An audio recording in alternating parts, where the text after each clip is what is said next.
Biblicassette, le commentaire de la Bible, une réalisation de Magné Torah.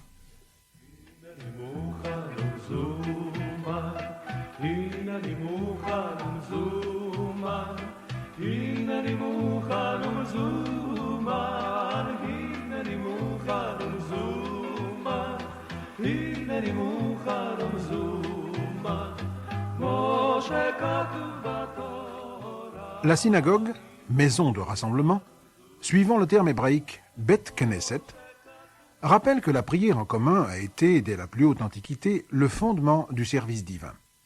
Cette maison de prière, dans sa disposition intérieure, reflète l'esprit même de la prière lorsque l'assemblée se réunit autour du ministre officiant, le Chazan. En entrant, on trouve en effet, au centre du local, la bima, sorte de vaste pupitre surélevé où l'on pose la Torah pour la lire. Cette bima, qui veut dire estrade, est carrée et recouverte d'un tapis brodé. Le Chazan se tient debout et face à l'est, au Mizrach, en direction de Jérusalem, et face aussi à l'armoire sainte, le Aron HaKodesh, deuxième objet qui frappe d'emblée dès que l'on pénètre dans la synagogue. Cette armoire sainte, qui remplace le tabernacle, est recouverte d'un tapis, lui aussi richement brodé, appelé le parochet. Ce tapis est en général offert par l'un des fidèles en mémoire de l'un des membres défunts de sa famille.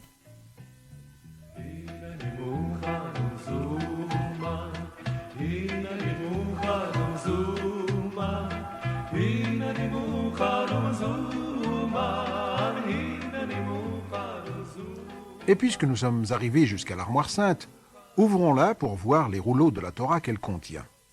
Ils sont en général au nombre de 3 ou 4 ou 5, mais rarement moins de 2, pour permettre la lecture de la section sabbatique, puis celle du chapitre des prophètes, sans qu'il soit nécessaire de dérouler et d'enrouler le même Sefer Torah.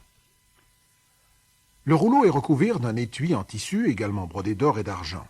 Les deux montants, autour desquels les rouleaux sont entourés, sont surmontés par 2 rimonim, littéralement les fruits du grenadier, en argent ciselé et orné de clochettes. On peut voir également sur chaque rouleau un éphod, rappel de celui que portaient les grands prêtres, un éphod en argent lui aussi, et sur lequel sont généralement gravés les 10 commandements. Et n'oublions pas le yad, ou main, cette main en argent à l'index levé qui sert à suivre la lecture. L'ouverture de l'armoire sainte et la sortie des rouleaux, ainsi que l'opération consistant à enlever puis à remettre tous les revêtements en tissu ou en argent, sont conférés, comme un honneur, à différents fidèles.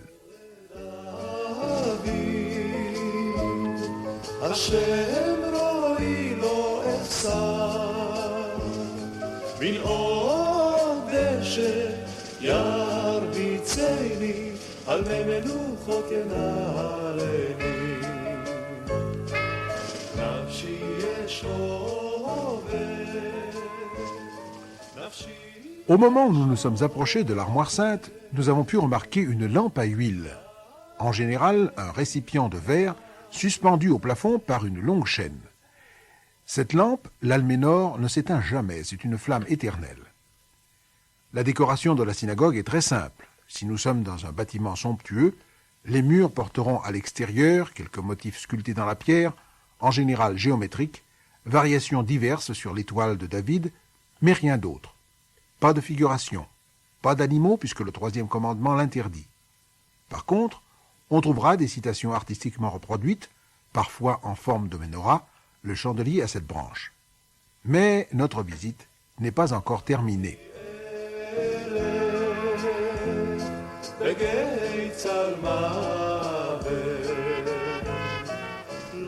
Il faut en effet encore mentionner cette particularité de la synagogue traditionnelle qui sépare les hommes des femmes. Celles-ci ont à leur disposition une galerie qui en général surplombe la salle principale et d'où elles peuvent suivre l'office. C'est la Hazara, encore un terme repris de l'époque du temple et qui signifie cour fermée.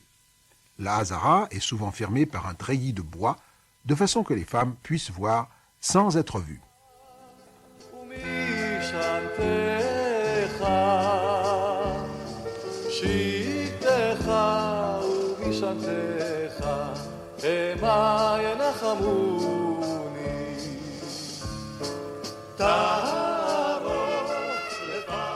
Notre visite est presque terminée, et au moment de sortir, en général, à reculons pour s'incliner en signe de respect devant l'Arche sainte, nous trouverons près de la porte les sidourim, les livres de prière, ainsi qu'un tronc pour les aumônes. Mais restons encore quelques instants dans l'enceinte pour la lecture de la section sabbatique. Nous touchons presque à la fin du livre du Lévitique, puisque nous arrivons maintenant à la parashat Behar, Behar Sinaï, sur le mont Sinaï, chapitres 25 et 26, versets 1 et 2. Notre parasha, dont le titre n'est en rien significatif de son contenu, il s'agit simplement de rappeler que ces lois ont été données Behar, sur la montagne du Sinaï, nous traite en gros des problèmes de la propriété, et en particulier de la propriété de la terre. C'est ainsi qu'il nous est recommandé de laisser, durant la 7e année, appelée l'année de Shemitah, la terre en friche. Durant cette année-là, il est interdit de la cultiver, elle n'appartient à personne, ou plus exactement, elle revient à Dieu, et tous les produits de la récolte sont libres et n'appartiennent pas au propriétaire normal de cette terre. De même, la Torah nous parle dans cette sidra de l'année jubilaire, c'est-à-dire qu'au bout de 7 fois de Shemitah, nous avons une autre année, qui est la 50e année alors, qui est l'année du jubilé, où il y a le rachat de toutes les propriétés foncières, la libération des esclaves. Et enfin, la sidra termine par des lois concernant le prêt à intérêt, qui est interdit en faveur ou en ce qui concerne les Juifs. Nous voudrions attirer l'attention sur justement ces lois particulières concernant la propriété et en particulier la propriété de la terre. Pour parler d'un problème essentiel, quelle est donc la place qu'occupent ces lois dans l'économie de la Torah? D'une manière générale, aujourd'hui et jusqu'à ces toutes dernières années, l'économie échappait totalement à la religion. Au contraire, on pourrait dire qu'entre économie et religion, il y avait un certain décalage et un certain divorce. Eh bien, dès l'origine, on voit que ce divorce n'existe pas dans le judaïsme. Il n'existe pas dès l'origine, et je crois dire que c'est resté une constante de l'histoire juive jusqu'à nos jours. La Torah ici est véritablement exemplaire, je ne voudrais pas dire en ce qui concerne le détail de la loi, mais en tout cas pour un certain esprit de la religion, qui permet, même aujourd'hui encore, d'influencer des mouvements de pensée économique modernes. En effet, sur quoi est fondée la conception économique de la Torah, en particulier en ce qui concerne la propriété foncière? C'est que l'ensemble de la législation de la Torah doit se comprendre dans le cadre de l'alliance. Alliance entre Dieu et le peuple juif, et alliance qui appelle le peuple juif à réaliser le royaume de Dieu, mais ici est le point important, à le réaliser sur terre, c'est-à-dire à le réaliser dans le cadre concret d'une organisation sociale. M. Neher, commentant ces prises de position de la Torah, parle d'un géotropisme de la théologie juive. Et je crois qu'effectivement, il a raison. Il y a ici un souci de l'État, un souci du politique, un souci de l'économique. Et Dieu semble attacher une importance particulière à la réalisation positive de cette économie. La vocation économique s'insère par conséquent dans une vocation religieuse. Ce qui veut dire, je crois, tout d'abord, que cette économie est réelle, positive, mais d'autre part, qu'elle n'est pas unique. Il ne faut pas que l'économique étouffe l'homme. Il ne faut pas que l'économique étouffe ce que fait peut-être l'essentiel de l'homme. Et quelle que soit l'importance du travail et de la valeur économique, elle n'est pas la seule qui puisse régir la loi humaine. Il ne faut pas, en un mot, que l'homme soit aliéné par l'économie. Je crois que l'ensemble de la législation du judaïsme à ce sujet peut se comprendre à l'égard d'un homme concret. Le judaïsme ne recherche pas, comme l'a fait la pensée grecque, quelle est la nature de l'humain, mais en plutôt comment faire pour que d'une manière concrète, l'homme réalise sa vocation humaine. Ce qui lui importe, c'est de maintenir, justement, dans l'économique, une situation, disons, de l'alliance, c'est-à-dire dialogale, ouverte, où tout peut toujours se reprendre. Si nous voyons le principe essentiel de la législation juive au sujet de l'économique, je crois que c'est cette notion qui est essentielle. Pas de relation fondée sur la violence physique ou verbale, et par conséquent, pas d'exploitation. Toujours concertation, unité, utilisation, mais non exploitation.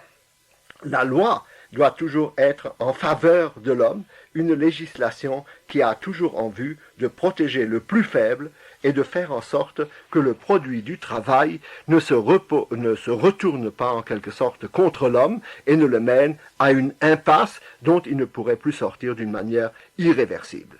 Tel est bien, je crois, l'esprit général de cette loi. D'ailleurs, comment pourrait-il en être autrement?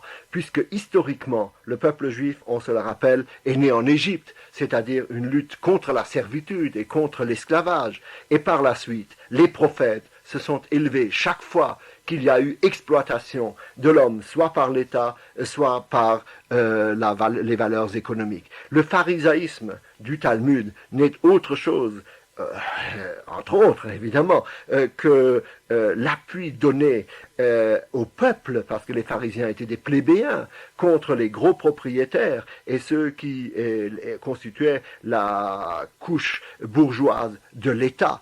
Et là encore, on voit, la réponse du peuple juif n'était pas un monastère, c'est-à-dire se retirer d'une manière pauvre en dehors du monde en vue d'une réalisation spirituelle, mais ils avaient choisi justement la vie sociale, c'est-à-dire réaliser à l'intérieur des cadres réels de la vie de l'homme et non dans un monastère en dehors de ces cadres une réalisation spirituelle. En conséquence, la Torah ne prône pas une réaction à l'économique, une façon de le juger, mais au contraire, elle veut non le juger, mais l'organiser pour que du dedans, il réponde à son exigence profonde. Eh bien, le point essentiel, c'est, nous l'avons dit, maintenir l'humain dans l'économie. Comment le fait-on? Eh bien, en introduisant dans l'économique une notion qui semble être particulière à la notion d'alliance, celle du temps et du rythme, celle de la respiration. En effet, la Shemitah, c'est-à-dire le fait de laisser la terre en friche sur 7e année, n'est peut-être qu'un rappel sur le plan de l'économie foncière de cet autre principe qui régit la loi du travail dans le judaïsme. Je veux parler du Shabbat. Le Shabbat déjà a cet aspect économique, il ne faut pas l'oublier, c'est-à-dire ne pas laisser le travail subjuguer l'humain. C'est au fond cela qui est l'idée essentielle du Shabbat. Permettre à l'homme de sortir de l'économique pendant une journée, se reposer, et il ne faut pas oublier que cette valeur de repos était une véritable révolution dans l'esprit du travail, car les Grecs, par exemple, considéraient ou bien le repos toujours, ou bien le travail toujours. Mais admettre à la fois le travail et le repos est une conquête véritable du judaïsme qui est entrée dans le monde à travers la civilisation occidentale, mais dont il ne faut pas oublier les racines bibliques. C'est ainsi que la 7e journée vient rythmer la marche hebdomadaire du temps. De même, la 7e année vient rythmer les années de la vie de l'homme. C'est ainsi que la terre devait rester en friche, mais également il y avait une remise des dettes cette année-là, et par conséquent une sorte de retour et une sorte de respiration, le fait de pouvoir revenir vers quelque chose. Telle est également l'idée de l'année jubilaire qui s'appelle Yovel. Yovel, nous traduisons normalement par jubilé, mais cette expression vient du verbe yavol, qui signifie amener, d'où l'expression yevoula, la récolte que l'on amène, et d'une manière générale, la récolte signifie donc la fin de l'effort humain et le fait de retourner vers les origines, vers les choses essentielles. C'est ainsi que l'année jubilaire demandait aux Juifs de restituer les terres de telle manière que l'on ne vendait jamais une terre, mais en réalité on vendait un certain nombre de récoltes, puisqu'on savait qu'au bout de la 50e année, eh bien automatiquement les terres reviendraient à leur ancien propriétaire. on voit quel est le principe qui prévaut à toute cette législation. C'est que l'homme puisse se retrouver à travers les aliénations. Il est certain que la marche générale de l'économique nous entraîne dans une accumulation de richesses qui a son importance et par le fait de l'accumulation du capital et en conséquence par la mentalité et de sécurité et d'arrogance souvent et d'exploitation en conséquence que cela entraîne. La Torah est ici réaliste. On ne peut pas aller, semble-t-il, contre ces nécessités économiques. Elles sont nécessaires.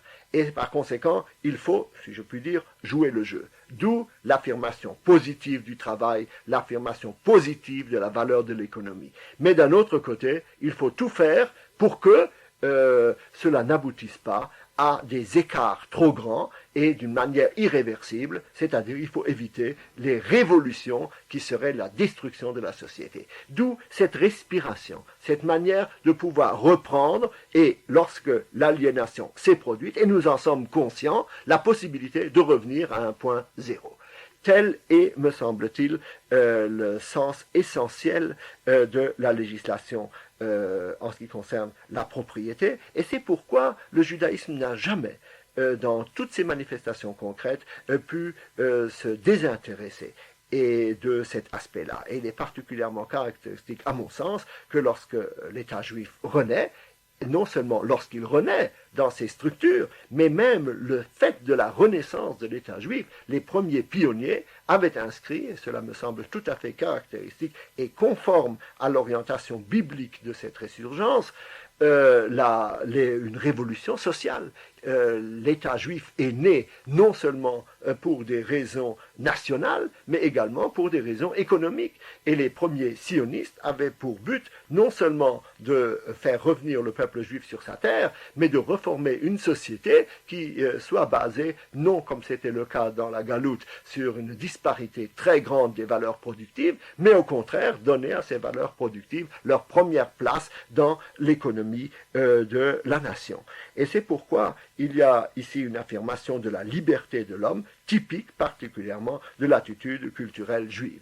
Je voudrais ajouter que la Shemitah est appelée dans notre texte Shabbat Lachem, Shabbat pour Dieu, c'est-à-dire qu'il y a une valeur positive de l'affirmation sociale, mais que cette affirmation sociale ne se déploie que sur l'arrière-plan d'une exigence juive. Et c'est pourquoi et la Shemitah et le Yovel sont si caractéristiques de la présence du peuple juif sur sa terre.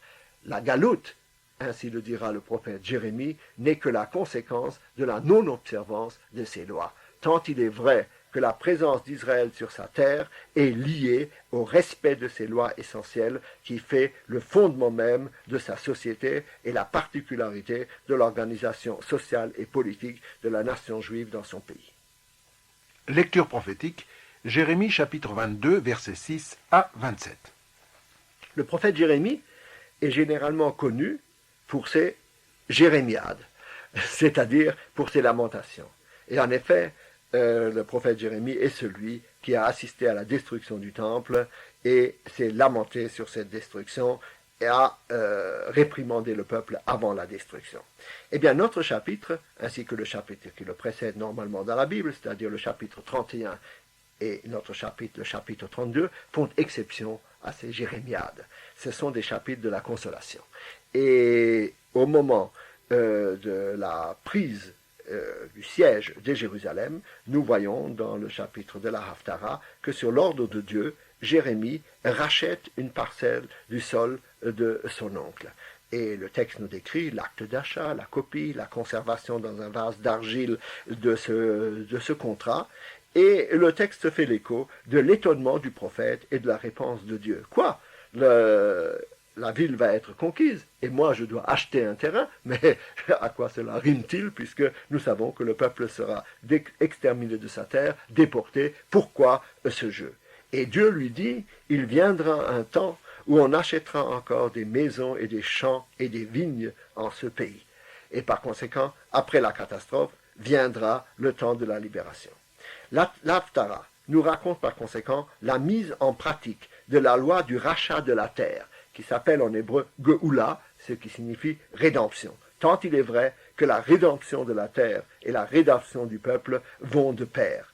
Eh bien, lorsqu'un proche est dans le besoin et doit vendre sa terre, c'est à un proche parent de la racheter. D'où le mot de Geoula, racheter cette terre, dont nous voyons d'ailleurs par d'autres textes de la Bible que c'était une attitude courante, puisque dans le livre de Ruth, par exemple, cette manifestation est décrite dans ses détails, Boaz rachetant en effet la terre que ses proches parents avaient dû abandonner. Eh bien, ce rachat de la terre est un devoir essentiel et il est rappelé dans notre Haftara. Cependant, dans la Haftara, l'observance de cette mitzvah du rachat devient un symbole. Malgré les apparences et malgré le fait que la ville est en train d'être détruite, il suffit en quelque sorte de se rattacher à cette mitzvah de Geoula, qui est donc le rachat de la terre. Ce rachat devient le symbole pour le rachat futur. Texte de la Haftara que nous ne pouvons lire aujourd'hui qu'avec le sentiment que véritablement il s'agit là de paroles prophétiques, puisqu'à nouveau, dans la terre de Jérémie, on plante des vignes, on construit des maisons et on dessèche des marécages et le pays revient à la vie.